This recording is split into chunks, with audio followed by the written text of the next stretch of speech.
Hello, Coyote families. It's Mr. Boulden again with another story time. Yesterday, or Tuesday, depending on when you view this, we passed our yearbooks, and it was an amazing time where we got to see smiling faces. We missed students, and I was reminded, and I brought back that feeling of community that we've been missing by not being in school, by not saying hi, by not hugging, by not waving, by not smiling at each other. Yesterday was a really pleasant reminder of that. And I feel like in our country's current times and state, we need a reminder of the community that we are wouldn't hurt. And I want to attempt to do this today. I'm going to share a book that the intent is to not be divisive in any way, shape, or form. In fact, it is to do exactly what I just said, to help build a community and to help build us together. And as we get older, and I say that, I'm not accustomed to being the old guy, but I'm getting there now that I have 3 boys. Everything I do is for my sons. Everything I do is for your children. The work that I do in education is for the generations behind me. And it's important that we leave this state, that we leave this country, that we leave this world in a better condition than where we started with it. But before I start today, I want to kind of provide a disclaimer, right?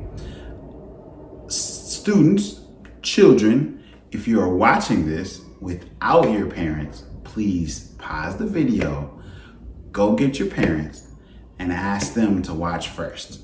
They're going to ask you why. Because that's what Mr. Boulden just told me to do on the video, right? Parents, if you gotten to this point, I strongly recommend you viewing this first before viewing it with your child. I think this is a book that you should read. We should read together. I think it's going to create some dialogue. It is related to what's going on in our country in the current times. It is a children's book.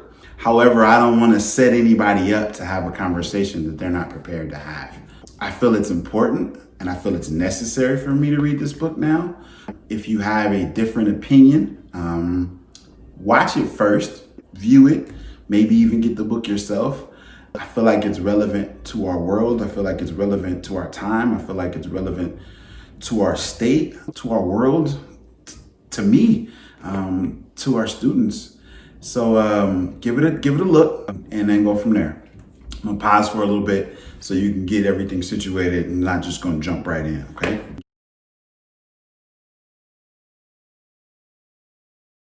Okay, now I'm jumping in. The title of this book is Something Happened in Our Town. Something Happened in Our Town. And it's written by Marianne, Celano, Marietta Collins, and Anne Hazzard. And it's illustrated by Jennifer Zivoin. I hope I said your name right, Jennifer. I'm sorry. Okay. Something Happened in Our Town.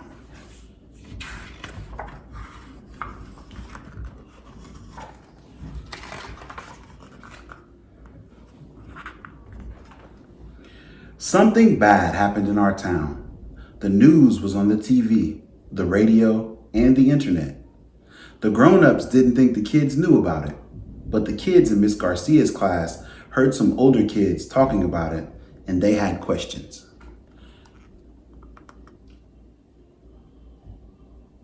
In my previous books, I haven't shown the pictures. It's great.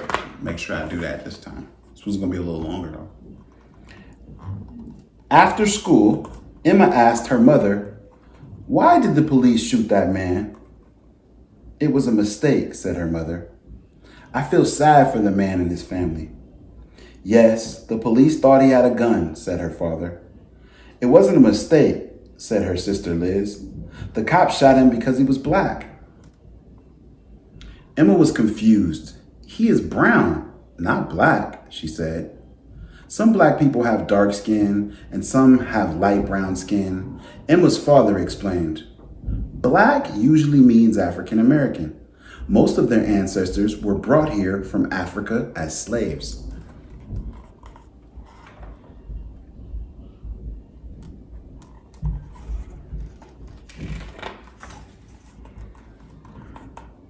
"I know what a slave is," said Emma. "That's when you have to do whatever the other person says." Yes, slaves had to do whatever white people told them to do.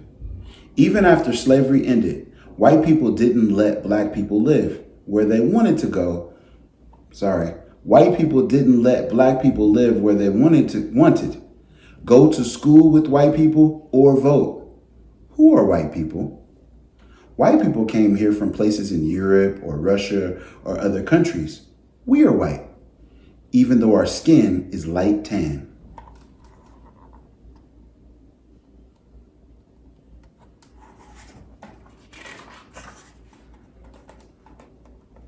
Did our family do those bad things a long time ago? Asked Emma. Yes, answered her mother. Back then, many white people thought that they were better than black people, even though it wasn't true, Liz added. Some white people still think most black men and boys are dangerous, even though they're not. Was the man that got shot dangerous? Asked Emma. No, her mother said. Shooting him was a mistake. It was a mistake that is part of a pattern. Like the pattern on my blanket. Like the pattern on my blanket? Emma asked. Yes, but this pattern is being nice to white people and mean to black people. It's an unfair pattern.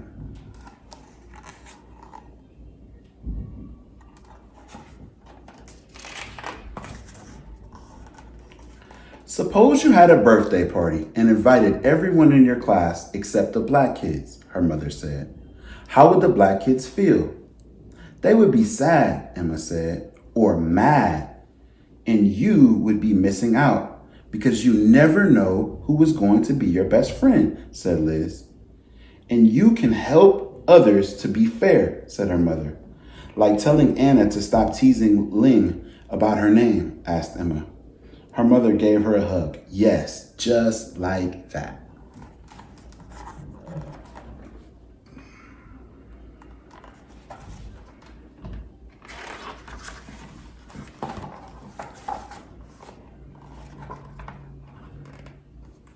In another house, Josh asked his mother, "Can police go to jail?"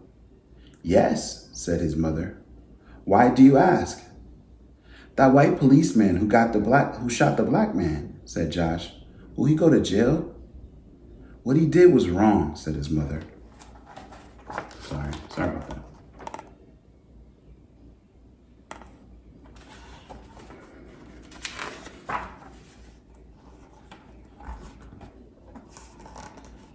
"But he won't go to jail," said his father.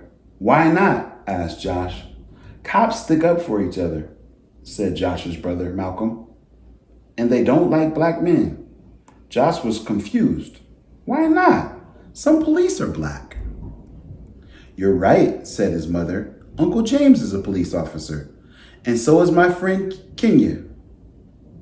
"There are many cops, black and white, who make good choices," said his father. "But we can't always count on them to do what's right."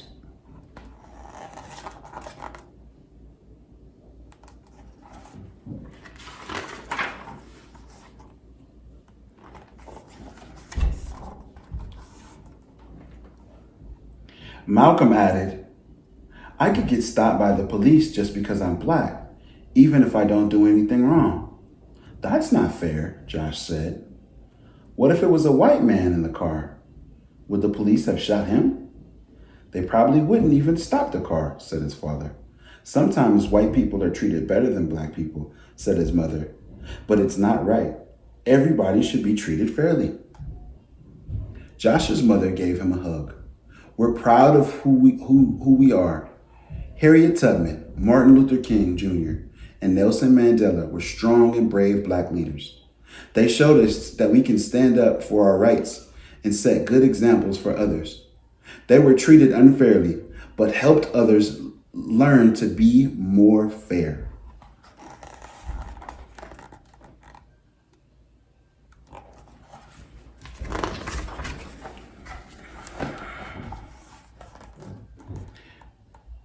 "Some people haven't learned yet," said his father angrily.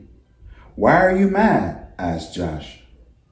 "I'm mad that we're still treated poorly sometimes. But I can use my anger to make things better," said his father. "Black people have a lot of power if we work together to make changes.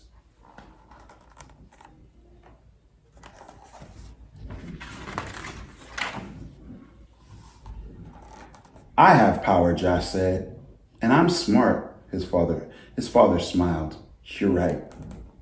His mother added, and you can change people's hearts by sticking up for someone who is not treated fairly. Like how Malcolm sticks up for me when the kids tease me about my glasses, Josh asked. He tells them to step off, just like that, his parents said.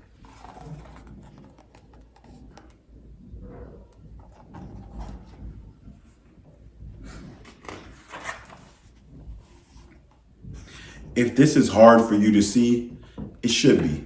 It's hard for me to read. I'm going to keep going. And I appreciate those of you that have stuck around this far. The next day, a new kid joined Emma in Josh's class. His name was Ahmad, and he was from a country far away. Ahmad didn't know where to sit or what to do because it was his first day of school. He talked a little bit, but it was hard to understand him. He said he was learning English.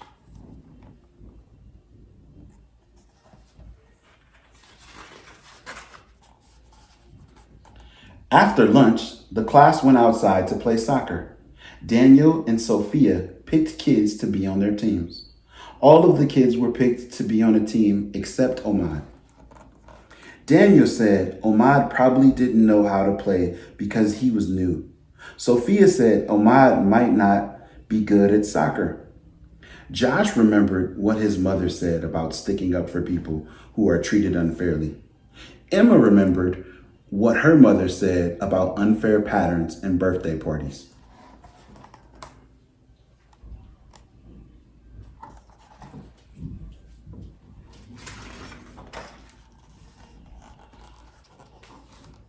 All of a sudden, Ahmad wasn't alone.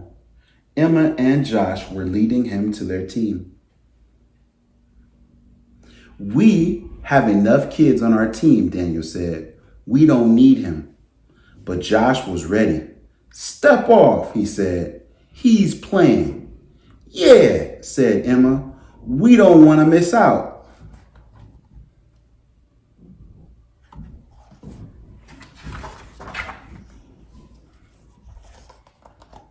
And just like that, Emma and Josh gained a new friend and started a better pattern in their school.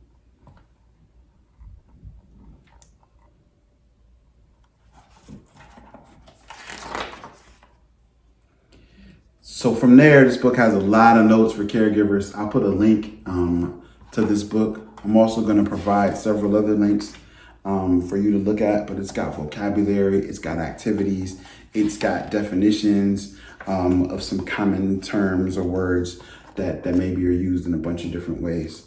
Again, the goal of this is to try to model for our kids, to try to provide,